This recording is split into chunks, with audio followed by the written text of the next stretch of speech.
கிறிஸ்துவுக்குள் மிகவும் பிரியமான கர்த்தருடைய பிள்ளைகளாகிய உங்கள் யாவருக்கும் ஆண்டவராகிய இயேசுவின் நாமத்தினாலே அன்பின் வாழ்த்துக்களையும் ஸ்தோத்திரங்களையும் தெரிவித்துக் கொள்கிறோம்.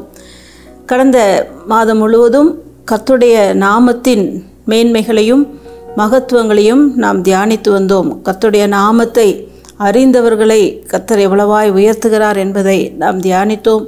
அவருடைய நாமத்தை நம்பியிருக்கிறவர்கள், அவருடைய நாமத்தை நேசிக்கிறவர்கள் அவரை நம்பியிருப்பார்கள் என்று சொல்லி நாம் தியானித்தோம். கர்த்தருடைய நாமம் பலத்த துருகம், நீதிமான் அதற்குள் ஓடி சுகமாயிருப்பான் என்று சொல்லி நாம் தியானித்தோம். இன்றைக்கும் அந்த கர்த்தருடைய நாமத்தை குறித்து நாம் தியானிக்க போகிறோம். அதற்கு ஆதாரமாக எடுத்துக்கொண்ட வேத பகுதி வெளிப்படுத்தின விசேஷம் 3ஆம் அதிகாரம் 8ஆம் வசனத்தின் பிற்பகுதியிலே நாம் வாசிக்கும் பொழுது, நீ என் நாமத்தை மறுதலியாமல் என் வசனத்தை கை கொண்டபடியினால் இதோ திறந்த வாசலை உனக்கு முன்பாக வைக்கிறேன், அதை ஒருவனும் பூட்டமாட்டான் என்று சொல்லி நாம் வாசிக்கிறோம்.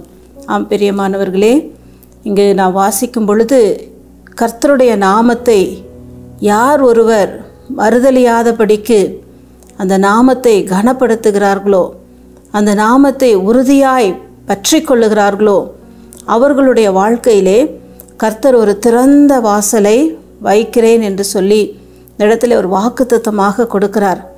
நம்முடைய வாழ்க்கையிலே சூழ்நிலைகள் பல விதங்களிலே கடந்து வரும், சூழ்நிலைகள் பல விதங்களிலே மாறிக்கொண்டிருக்கும். ஆனால் நம்முடைய தேவன் மாறாதவராய் இருக்கிறார்.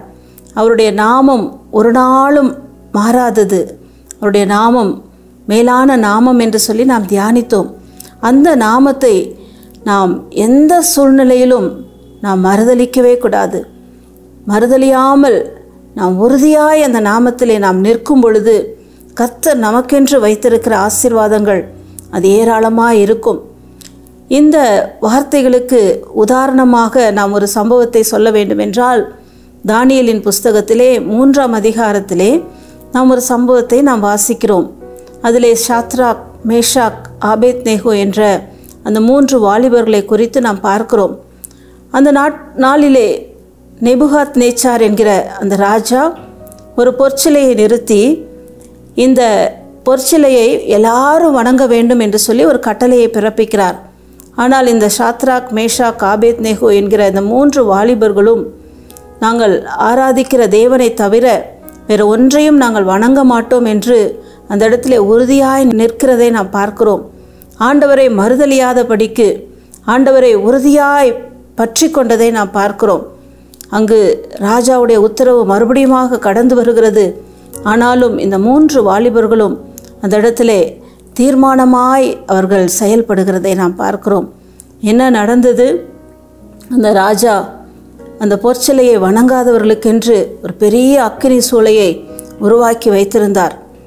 அந்த அக்கினி சூளையிலே இந்த 3 வாலிபர்களையும் போட வேண்டும், ராஜாவினுடைய கட்டளைக்கு இவர்கள் கீழ்ப்படியவில்லை என்று சொல்லி அந்த இடத்திலே சொல்லுகிறதை நாம் பார்க்கிறோம்.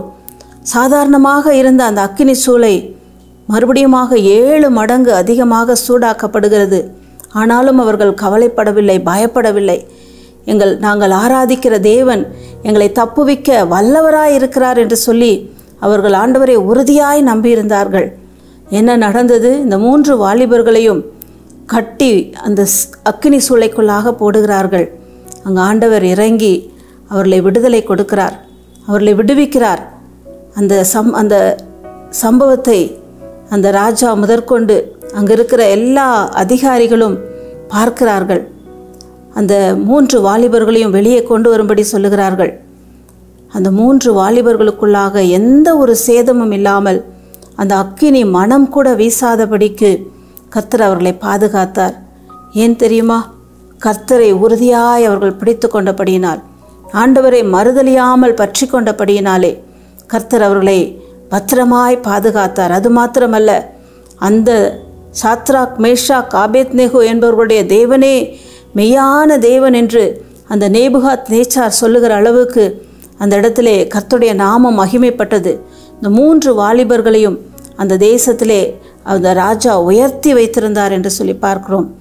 பிரியமானவர்களே, இன்றைக்கு உங்களுடைய வாழ்க்கையிலும் அநேக வாசல்கள் பூட்டப்பட்டிருக்கிறதா? திறந்த வாசலாய் இல்லாதபடிக்கு பூட்டப்பட்ட வாசலாய் காணப்படுகிறதா? நம்முடைய ஆண்டவர் வசனம் சொல்லுகிறது, அதே வெளிப்படுத்தின விசேஷம் 3ஆம் அதிகாரம் 7ஆம் வசனத்திலே, ஒருவரும் பூட்டக்கூடாதபடி திறக்கிறவரும் ஒருவரும் திறக்கக்கூடாதபடி பூட்டுகிறவருமாய் இருக்கிறார் என்று சொல்லி, அவர் குருடரின் கண்களை திறக்கிறார், செவிடருடைய செவிகளை திறக்கிறார், பூட்டப்பட்ட இருதயத்தை திறக்கிறார். இன்னும் பல காரியங்களை நாம் சொல்லிக்கொண்டே போகலாம். உங்கள் வாழ்க்கையிலே உங்களுக்கு முன்பதாக அடைப்பட்டிருக்கிற எந்த காரியமாயிருந்தாலும் அதை என் தேவனால் திறக்க முடியும். நீங்கள் செய்ய வேண்டியதெல்லாம் அவருடைய நாமத்தை மறுதலியாமல் அவரை உறுதியாய் பிடித்து கொள்ளுங்கள். கர்த்தர் உங்களுக்கு என்று வைத்திருக்கிற திறந்த வாசலின் ஆசீர்வாதங்களை நிச்சயமாய் நீங்கள் சுதந்திரிக்க முடியும். அதை வேலைக்கடுத்த காரியமாக இருக்கலாம், உங்கள் குடும்பத்தின் காரியங்களாக இருக்கலாம், பொருளாதாரமாக இருக்கலாம். இன்றைக்கு கர்த்தர் உங்களுக்கு எல்லாவற்றையும் திறந்து ஒரு திறந்த வாசலுக்குள்ளாக நீங்கள் பிரவேசிக்க கர்த்தர் உங்கள் ஒவ்வொருவருக்கும் கிருபை செய்வாராக. கண்களை மூடி ஜெபிக்கலாமா? எங்கள் அன்பின் பரலோக பிதாவே, இந்த அருமையான வேளையிலும் இந்த வார்த்தைகளை கேட்ட ஒவ்வொருவருக்காக நாங்கள் ஜெபிக்கிறோம்.